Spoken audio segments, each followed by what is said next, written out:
नमस्कार दोस्तों, अरु लीगल एकेडमी में आपका बहुत-बहुत स्वागत है। दोस्तों आज हम बात करेंगे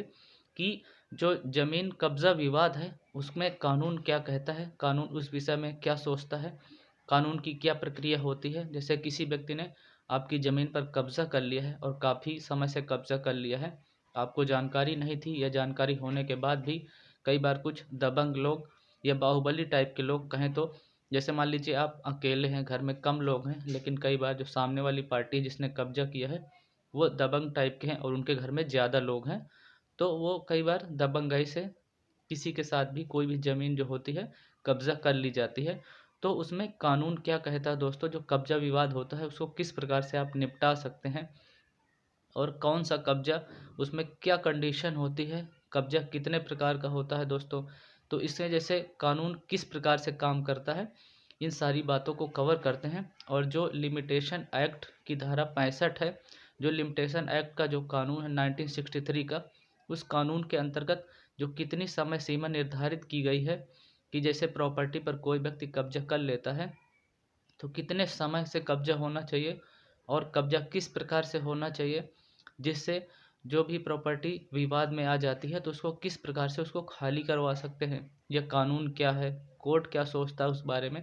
तो इन सारी बातों को कवर करेंगे। लेकिन दोस्तों वीडियो को स्टार्ट करने से पहले मैं आपसे निवेदन करूंगा कि आप चैनल पर नए हैं, पहली बार मेरे वीडियो को देख रहे हैं, तो इस तरह की जो इम्पोर्टेंट इन्फॉर्मेशन के नोटिफिकेशन पाने के लिए, वीडियो पाने के लिए कृपया चैनल को सब्सक्राइब करके बेल आइकन प्रेस कर लीजिए दोस्तों, क्योंकि जो वीडियो अपलोड करता हूँ उसका नोटिफिकेशन आपको तुरंत मिल जाए, जल्दी मिल जाए। तो वीडियो को स्टार्ट करते हैं दोस्तों। तो इस तरह की जो भी समस्या होती हैं, जैसे मान लीजिए कई बार क्या होता है कि ज़मीन आपकी छूट जाती है किसी भी, जैसे पुरानी पीढ़ी की ज़मीन है, पीढ़ी दर पीढ़ी की, और आपको जानकारी नहीं थी, तो वो जब उसका सीमांकन करवाते हैं ज़मीन का, तो कई बार वो छूट जाती है। जब वो छूट जाती है कुछ समय बाद, 2 साल, 5 साल, 10 साल बाद, 15 साल बाद आपको पता चलता है कि ये ज़मीन, जो उनके बच्चे थे उनको ये पता चलता है कि ये ज़मीन तो हमारी थी और छूट गई थी। तो दोस्तों क्या होता है कि उसको प्रक्रिया में लाने के लिए, अगर कोई व्यक्ति उसमें कब्जा कर लेता है या कब्जा नहीं भी किया, तो दोस्तों उसके लिए ये होता है कि आपने उसका जो टैक्स है ज़मीन का, वो पे नहीं किया, तो वो ज़मीन छूट जाती है। तो फिर आपको प्रक्रिया ये करना होता है कि जैसे उस ज़मीन की जो भी शुल्क है, जो राजस्व शुल्क है, उसको जमा कर देते हैं, उसकी पर्ची कटवा लेते हैं। तो फिर आप उसके दायरे में जो ज़मीन है उसमें आप ये कर सकते हैं कि उसकी जो फिर से पैमाइश करवा सकते हैं, वो ज़मीन आप पा सकते हैं। लेकिन दोस्तों कई बार क्या होता है, जैसे आपकी ज़मीन है, कोई प्लॉट है या कोई भी प्रॉपर्टी है, जो प्राइवेट प्रॉपर्टी है, आपकी ही है, जिसमें आपके पास डॉक्यूमेंट है, और उस जैसे प्रॉपर्टी को कई बार क्या होता है आपने किसी को दे दिया पट्टे पर, और आप कहीं शहर में रहते हैं, जाना ज़्यादा आना जाना आप नहीं करते, और वो धीरे धीरे ज़मीन को कब्जा कर लेता है। एक तो ये हो गया। दूसरा ये हो गया कि जैसे ज़मीन आपकी पड़ी हुई है कहीं पर, किसी व्यक्ति ने कब्जा कर लिया उस ज़मीन पर, तो उस ज़मीन पर जैसे कब्जा कोई व्यक्ति कर लेता है और वो लगातार कब्जा किए हुए है, फिर आपको पता चलता है कि ये ज़मीन कब्जा की गई है, तो उसमें क्या होता है दोस्तों, आप उसको खाली करवाना चाहते हैं, लेकिन वो दबंग टाइप के लोग हैं, वो आपकी बात से खाली नहीं कर रहे हैं। तो आपको क्या करना है, तो उसके लिए कानून में प्रक्रिया दी गई है कि आप उसके लिए, यदि वो व्यक्ति कब्जा किया हुआ है और जैसे कोई जो प्राइवेट प्रॉपर्टी है, तो उसमें कब्जा 12 वर्षों से अगर अधिक हो गया,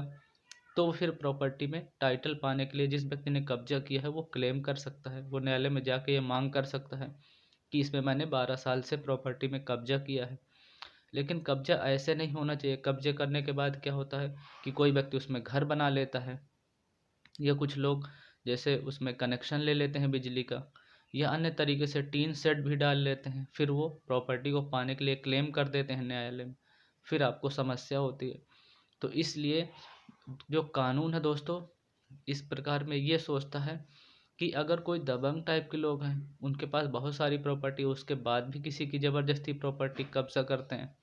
तो सुप्रीम कोर्ट की गाइडलाइन भी है दोस्तों, और सुप्रीम कोर्ट ने निर्णय भी दिया है कि अगर कोई इस तरीके से कब्जा करता है, तो कब्जा करने के आधार पर वो मालिक नहीं बन सकता।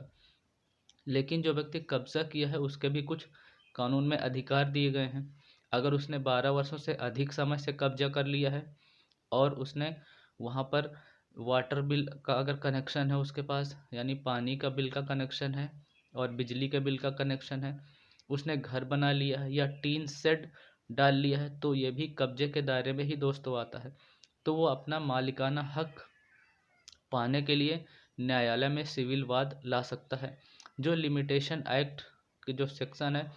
लिमिटेशन एक्ट का जो कानून है उसका 1963 यानी 1963 का जो कानून है उसके अंतर्गत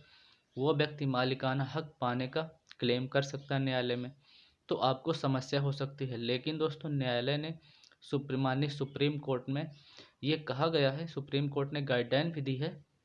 कि कोई भी व्यक्ति कब्जे के आधार पर मालिक नहीं बन सकता। लेकिन अगर कोई ज़रूरतमंद व्यक्ति है, उसने कब्जा कर लिया है, उसको ज़रूरत है,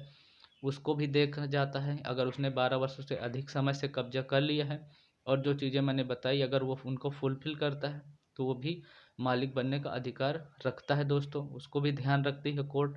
और उसके फेवर में फैसला सुना सकती है। तो दोस्तों इस तरह से जो हायरार्की बनी हुई है कि जैसे कोई व्यक्ति इस तरह की परेशानी में है तो पहले वह लोअर कोर्ट जा सकता है, फिर डिस्ट्रिक्ट कोर्ट जा सकता है, फिर हाई कोर्ट जा सकता है और सुप्रीम कोर्ट भी जा सकता है। तो ये दोनों व्यक्तियों के लिए अधिकार बने हुए हैं कि अगर किसी भी व्यक्ति के साथ कोई भी इस तरह का कब्जा विवाद होता है तो वो सिविल न्यायालय में वाद ला सकता है। अगर वहाँ से उसकी समस्या का समाधान नहीं होता तो वह डिस्ट्रिक्ट कोर्ट जा सकता है, डिस्ट्रिक्ट कोर्ट से भी नहीं होता तो हाई कोर्ट जा सकता है, फिर या सुप्रीम कोर्ट भी जा सकता है। तो दोस्तों ये कब्जा विवाद जो होता है, ये जो कानून है इसका लिमिटेशन एक्ट 1963 का जो कानून है इसमें प्रोविज़न किए गए हैं कि अगर कोई भी जो प्राइवेट प्रॉपर्टी है, किसी भी व्यक्ति का कोई प्लॉट है, तो उसमें के जो समय सीमा निर्धारित की गई है कब्जे के लिए वो 12 वर्षों का समय होना चाहिए। वहीं अगर कोई सरकारी ज़मीन पर कोई व्यक्ति कब्जा कर लेता है, उसमें मालिकाना हक का दावा क्लेम करना चाहता है, तो उसके लिए दोस्तों जो कानून में प्रावधान किया गया है वो 30 वर्षों का किया गया है। 30 वर्ष से अधिक समय से कब्जा होना चाहिए। और कब्जा जैसे कोई व्यक्ति कर लेता है, लेकिन सरकार दोस्तों हाई कोर्ट की भी गाइडलाइन है, सरकार से कहा गया है कि कोई भी व्यक्ति तालाब या सड़क या कोई भी सरकारी ज़मीन में कब्जा नहीं कर सकता, उसको खाली करवा सकती है सरकार जब भी चाहे। लेकिन अगर कोई व्यक्ति 30 वर्षों से कब्जा कर लिया है और उसको ज़रूरतमंद इंसान है, उसके पास जगह नहीं है घर बनाने की, तो उसको भी कानून ध्यान में रखता है, उससे खाली नहीं करवाती, उसका भी मालिकाना हक का दावा वह सिविल न्यायालय में कर सकता है। तो दोस्तों अगर कब्जे के आधार पर कोई मालिक नहीं बन सकता, लेकिन जो व्यक्ति कब्जा करता है कानून में उसके भी कुछ अधिकार दिए गए हुए हैं जिनके आधार पर वो कब्जा करने वाला व्यक्ति मालिक बन सकता है। लेकिन अगर जो भी प्रॉपर्टी का रियल मालिक है, जो ऑनर है, उसके पास अगर प्रॉपर्टी के ओरिजिनल डॉक्यूमेंट हैं,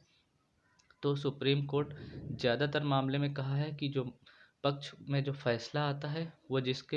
एक्चुअल में जिसकी प्रॉपर्टी है उसी के पक्ष में फैसला सुनाया जाता है। लेकिन दोस्तों ध्यान देने योग्य बात है कि अगर कोई ज़रूरतमंद इंसान है, उसके पास जगह नहीं है, उसने किसी प्रॉपर्टी पर कब्जा कर लिया है और जो कानून में प्रावधान किए गए हैं, जो शर्तें हैं, अगर वो उनको पूरा करता है, उसके पास उस चीज़ का सबूत है, साक्ष्य है, तो उसके फेवर में भी कोर्ट फैसला सुना सकती है। और जो सरकारी ज़मीन है दोस्तों उसके लिए जो कंडीशन दी गई है 30 वर्षों से अधिक समय होना चाहिए उस प्रॉपर्टी में कब्जा करने के लिए। अगर उसने 30 वर्षों से अधिक समय से कब्जा कर लिया है, उसमें टीन शेड या घर बना लिया है और वो प्रॉपर तरीके से रह रहा है, उसमें बिजली का कनेक्शन है और पानी का कनेक्शन ले रखा है, तो वो भी मालिकाना हक का दावा कर सकता है सिविल न्यायालय में और वहाँ से इस बात की मांग कर सकता है कि मैंने इसमें इतने समय से कब्जा किया है और मेरे पास ज़मीन अन्य जगह नहीं है, तो मुझे कब्जा दिया जाए। लेकिन दोस्तों अगर कोई दबंग टाइप का इंसान है, कोई बाहुबली टाइप के आदमी है, उन्होंने ज़बरदस्ती कब्जा कर लिया है और बहुत ध्यादा ज़मीन पे कब्जा कर लिया है, तो सरकार इस तरह के लोगों को कभी भी खाली करवा सकती है। सरकार के पास ये पावर होती है। लेकिन ध्यान देने योग्य बात ये होती है दोस्तों, अगर आपने कब्जा कर लिया है वो कितने समय से भी हो, 30 साल, 25 साल, 50 साल, लेकिन उस ज़मीन को मालिक बनने के लिए आपने कोई सिविल वाद न्यायालय में नहीं किया, तो अधिकारी कभी भी उस ज़मीन को आपसे खाली करवा सकते हैं। लेकिन आपने अगर न्यायालय में सिविल वाद ला दिया है, सिविल वाद मालिक बनने के लिए आपने दायर कर दिया है और वो केस चल रहा, तो कोई भी अधिकारी उस ज़मीन को खाली आपसे नहीं करवा सकता जब तक न्यायालय का फैसला नहीं आएगा। आपने देखा होगा, अगर कोई व्यक्ति शहर में देखा होगा या कोई भी सरकारी ज़मीन में जो भी व्यक्ति कब्जा करते हैं, जैसे 2-4 से ज़्यादा लोग जब काफ़ी लोग कर लेते हैं तो सरकार कई बार जाती है जेसीबी या डंपर लेकर उनसे कब्जे हटवा देती है। जैसे 2 साल 3 साल में जाते हैं अधिकारी, हटवा देते हैं। उसके बाद हटवाने के बाद वो अपने नोट कर लेते हैं रजिस्टर में कि हमने कब्जा हटवा दिया था, दोबारा से फिर वो व्यक्ति कब्जा कर लेते हैं। इसी तरीके चलता रहता है। तो इससे ये होता है दोस्तों कि वो कब्जा लगातार नहीं हुआ, या मान लीजिए कब्जा 2 साल हुआ, उसके बाद कब्जा हटवा दिया गया, फिर हुआ, तो वो रिकॉर्ड में अधिकारी मेंटेन रखते हैं। लेकिन अगर कोई कब्जा लगातार रहता है 30 वर्षों तक, उसमें कोई भी हस्तक्षेप नहीं किया गया, तो जो व्यक्ति ने कब्जा किया है वो मालिकाना हक का दावा न्यायालय में ला सकता है। उसी प्रकार जो प्राइवेट प्रॉपर्टी होती है, अगर किसी व्यक्ति ने, ज़रूरतमंद इंसान ने 12 वर्षों से अधिक समय से लगातार प्रॉपर्टी पर कब्जा कर के रखा है, उसको कोई भी हस्तक्षेप नहीं किया गया, और मान लीजिए ऐसा नहीं कि वो 9 साल या 11 साल तक भी कर दे हस्तक्षेप, तो वहाँ पर वो माना नहीं जाएगा 12 वर्ष। अगर 12 वर्ष से अधिक समय, या 12 वर्ष या 12 वर्ष से अधिक समय हो गया, तो वो मालिकाना हक के दायरे में आ जाता है दोस्तों। अगर उसने न्यायालय में वाद ला दिया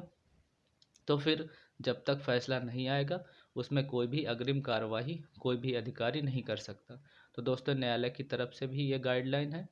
और जो कानून में जो लिमिटेशन एक्ट जो है 1963 के कानून में प्रावधान किया गया है, जो कब्जा विवाद के बारे में प्रोविज़न दिए गए हैं। तो दोस्तों, आशा करता हूँ जो भी मैंने वीडियो बनाई है आपको ज़रूर पसंद आई है। अगर पसंद आई है तो वीडियो को लाइक कर दीजिए और हर उस प्लेटफॉर्म पर शेयर कीजिए जिससे जो कब्जा विवाद से संबंधित जो कन्फ्यूज़न है लोगों को जानकारी हो सके। दोस्तों, आज के लिए इतना ही। Thank you so much watching for this video. Stay connected. जय हिंद एंड जय भारत।